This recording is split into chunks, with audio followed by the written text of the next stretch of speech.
No vive como muchos creen. No entrena como antes. No habla todos los días de boxeo. Hoy, Marcos Maidana lleva una vida lenta, rural, silenciosa. Campo, familia, rutinas sin horarios de pelea. Nada de focos, nada de cámaras. El contraste es brutal si se lo mide con lo que fue, un peleador con más de 30 knockouts, campeón mundial en 2 divisiones, protagonista de algunas de las peleas más violentas y discutidas de la década pasada. Un boxeador que nunca construyó su carrera desde la estética ni desde el discurso, sino desde el choque frontal. Antes de que todo se desordenara, Maidana fue exactamente lo que el boxeo argentino necesitaba en ese momento: impredecible, incómodo, físicamente destructivo. Ganó más de lo que perdió, pero sobre todo dejó marcas. No fue un campeón de acumulación ni de reinados largos. Fue un campeón de impacto. Cada vez que subía al ring, algo se rompía. Mandíbulas, planes de pelea, reputaciones. Su récord no se explica solo en números, sino en el tipo de rivales que eligió y en la forma en que los enfrentó. Hoy ese mismo cuerpo ya no responde igual. No porque haya caído en desgracia, sino porque fue llevado al límite durante demasiados años. Vive lejos del ruido, sin vender su pasado ni explotar su nombre como otros excampeones. No da charlas motivacionales, no ocupa cargos mediáticos, no se muestra como ejemplo de superación. Simplemente está. Y ese estar dice mucho más que cualquier entrevista. Para entender por qué llegó a este punto, hay que retroceder. No al momento de la fama ni a las bolsas millonarias, sino al origen de un estilo que nunca fue pulido del todo porque nunca lo necesitó. Maidana no fue construido por el sistema. Fue una anomalía que el sistema tuvo que aceptar. Nació en Margarita, Santa Fe, en un entorno donde el deporte no era un proyecto de vida sino una salida posible entre muchas carencias. No había planificación, no había respaldo económico, no había una estructura que lo protegiera. Lo que sí había era trabajo físico desde chico, una relación temprana con el esfuerzo y una tolerancia al dolor que no se entrena, se adquiere viviendo. Su primer contacto con el boxeo no fue vocacional ni estratégico.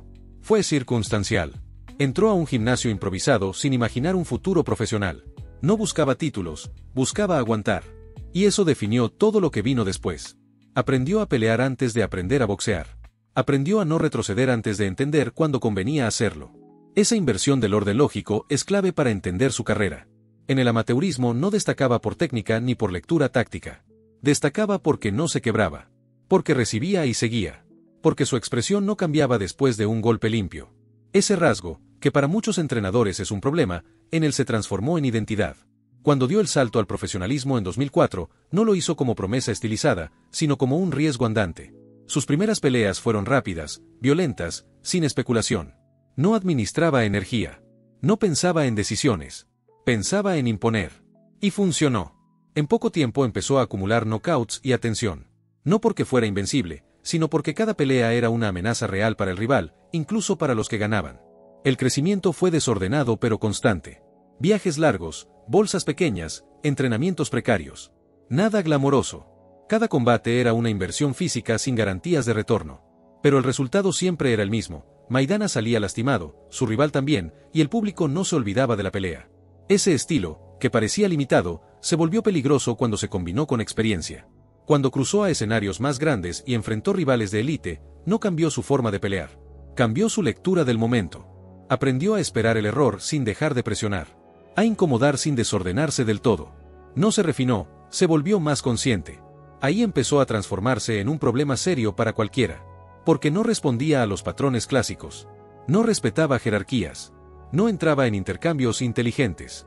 Forzaba situaciones incómodas. Y eso, en el boxeo de alto nivel, vale más que la prolijidad. Pero todo eso todavía estaba construyéndose. La fama global, las guerras televisadas, las noches que definieron su nombre, todavía no habían llegado. En ese punto de la historia, Maidana seguía siendo un peleador duro con proyección, no el hombre que iba a poner en aprietos al boxeador más protegido del planeta. Y lo que vendría después no solo lo iba a elevar, también iba a empezar a cobrarle un precio que en ese momento nadie estaba mirando. Esto acaba de empezar. Si te gusta este tipo de contenido, suscríbete, dale like y deja un comentario, porque lo que viene después es todavía más impactante. El salto real ocurrió cuando dejó de pelear solo para sobrevivir y empezó a decidir cómo quería que fueran los combates. No cambió su naturaleza, ajustó el uso. En escenarios más grandes, con rivales que imponían ritmo y distancia, entendió que su ventaja no estaba en copiar modelos ajenos, sino en forzar errores ajenos. Su boxeo siguió siendo áspero, pero ya no era impulsivo. La primera prueba seria fue frente a Víctor Ortiz. El inicio fue desfavorable, velocidad en contra, golpes claros, caídas tempranas. Todo indicaba una noche cuesta arriba. Pero Maidana no intentó empatar el intercambio ni acelerar por urgencia. Redujo pasos, cerró espacios y esperó el punto exacto donde el rival bajó la guardia. Cuando llegó, no hubo cálculo estético. Hubo decisión. 2 caídas, una secuencia final y una conclusión inmediata.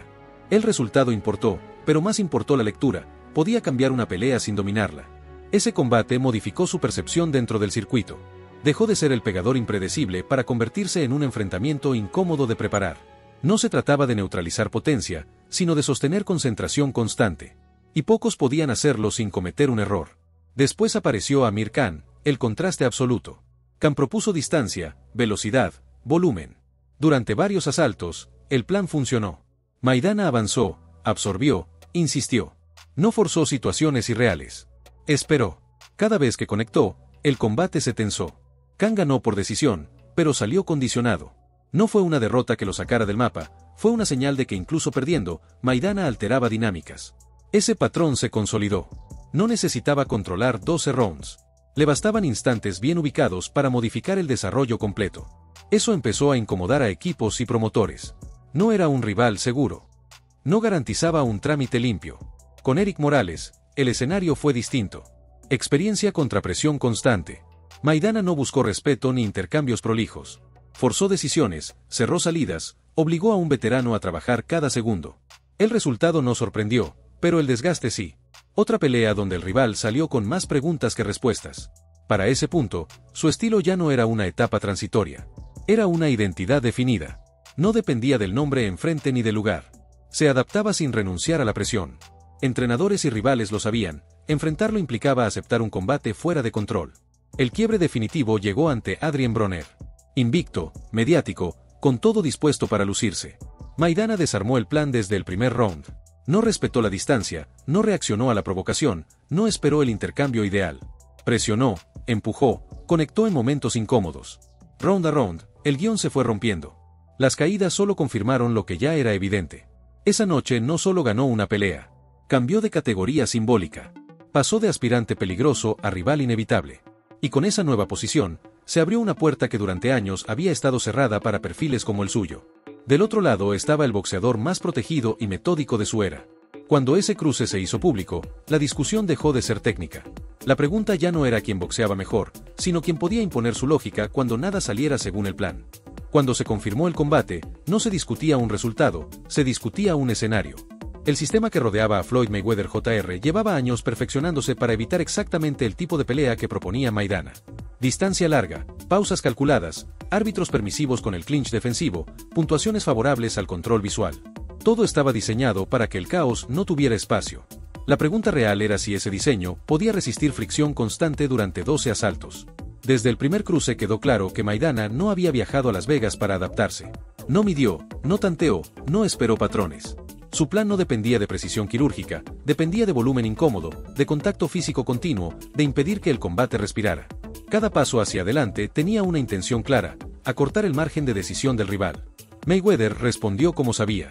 Ángulos, pasos laterales, golpes aislados pero limpios. No entró en pánico ni abandonó su estructura. Sin embargo, algo empezó a cambiar. No en el marcador, sino en el desarrollo.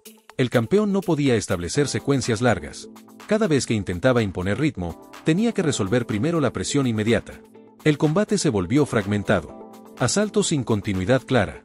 Momentos donde la precisión parecía inclinar la balanza, seguidos de lapsos donde la iniciativa física alteraba todo.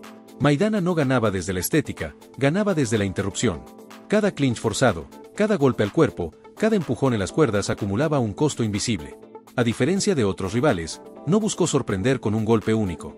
Buscó cansar decisiones. Forzó a Mayweather a elegir constantemente entre retroceder o aceptar contacto. Y en ese intercambio constante de elecciones, el campeón tuvo que trabajar más de lo habitual. No estaba siendo dominado, pero tampoco estaba cómodo. El arbitraje permitió un nivel de fricción que raramente se veía en peleas de ese calibre. Eso benefició el planteo del argentino. No porque se descontrolara la pelea, sino porque se volvió densa. Difícil de leer, difícil de separar en asaltos claros. Y eso, en una pelea de campeonato, genera ruido. Los rounds intermedios consolidaron esa sensación. Mayweather seguía conectando con limpieza en los momentos justos. Maidana seguía avanzando sin regalar espacios largos. Ninguno lograba imponer una narrativa definitiva. El público lo percibía. Los comentaristas lo discutían. La pelea no encajaba en los moldes habituales.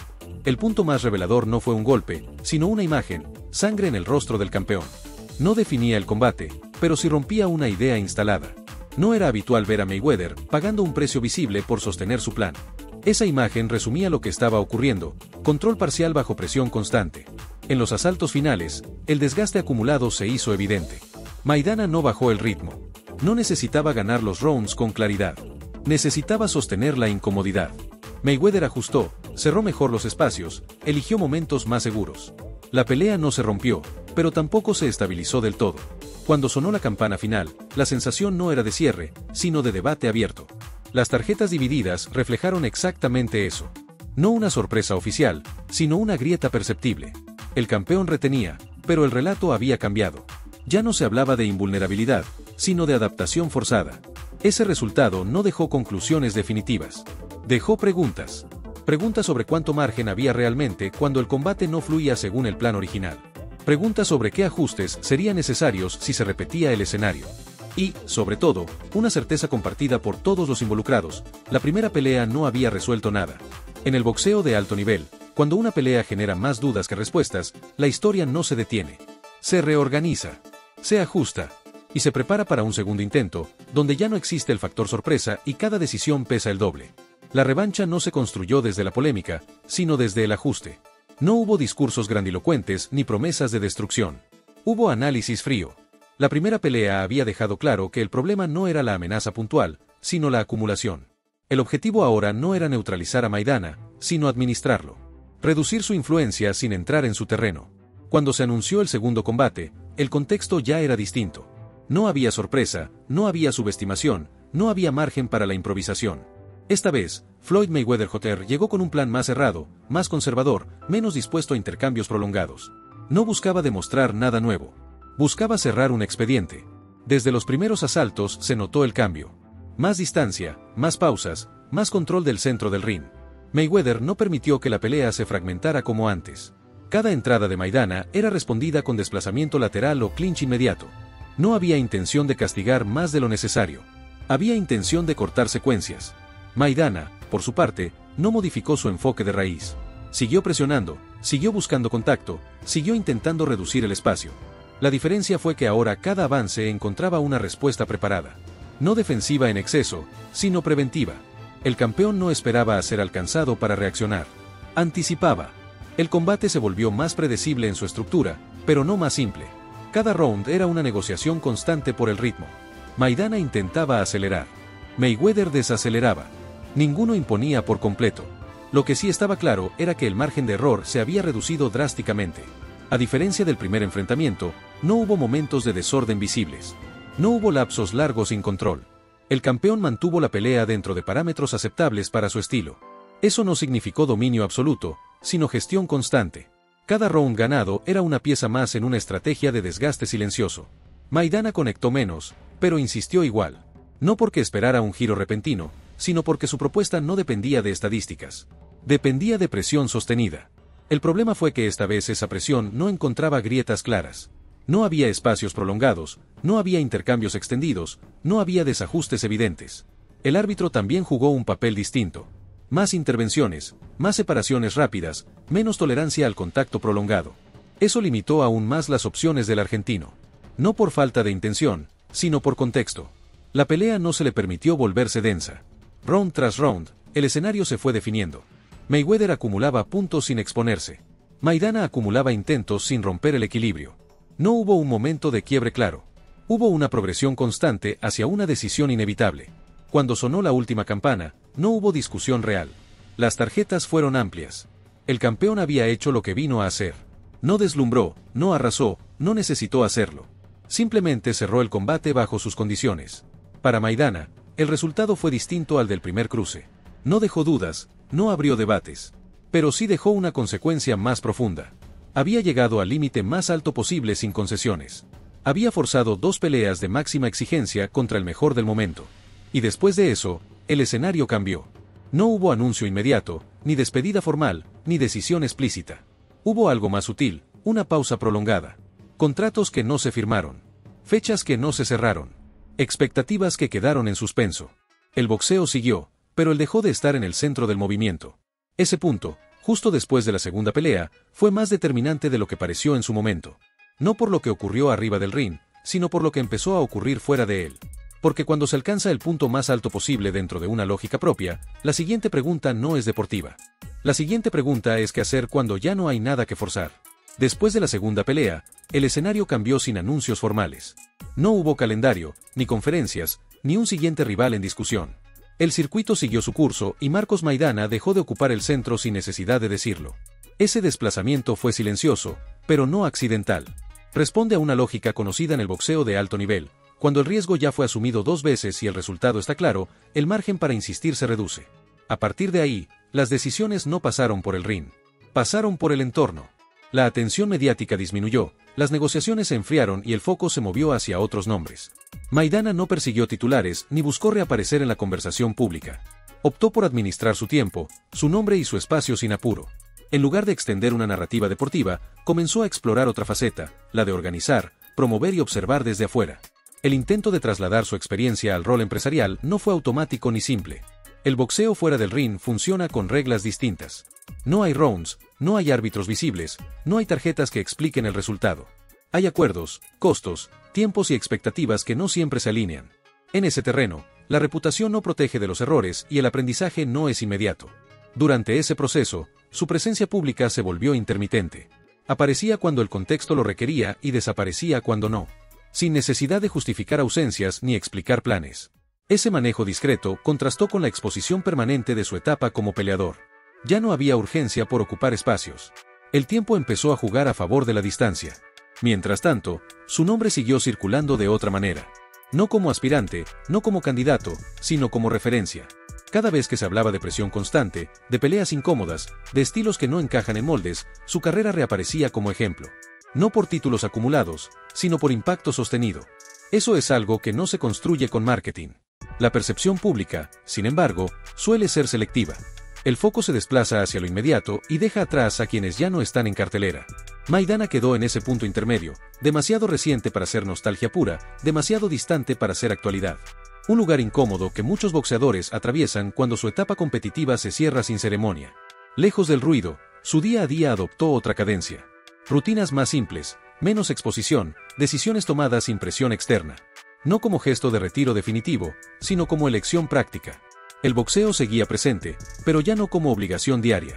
Más como referencia que como destino. Ese cambio de rol no borra lo anterior ni lo reemplaza. Lo reubica. La carrera de Maidana no se entiende como una secuencia de títulos, sino como una serie de problemas planteados al sistema. Rivales que tuvieron que ajustar, campeones que tuvieron que trabajar de más, planes que no salieron como estaban escritos.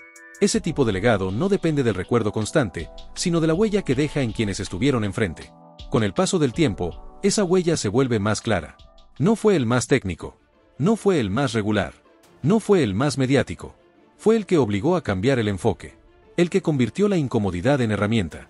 El que mostró que hay carreras que se miden por consecuencias, no por acumulación. Y ahí es donde su figura vuelve a tener sentido hoy. No como protagonista del presente, sino como referencia de una forma de competir que ya no abunda. Una forma directa, sin ornamentos, donde cada pelea implicaba un costo real para todos los involucrados. Ese tipo de boxeador no se fabrica, aparece de vez en cuando y desaparece sin hacer ruido. Si llegaste hasta aquí, suscríbete, dale like y comenta, porque pocos canales siguen hablando de este tipo de boxeadores que lo fueron todo. Nos vemos en el próximo video.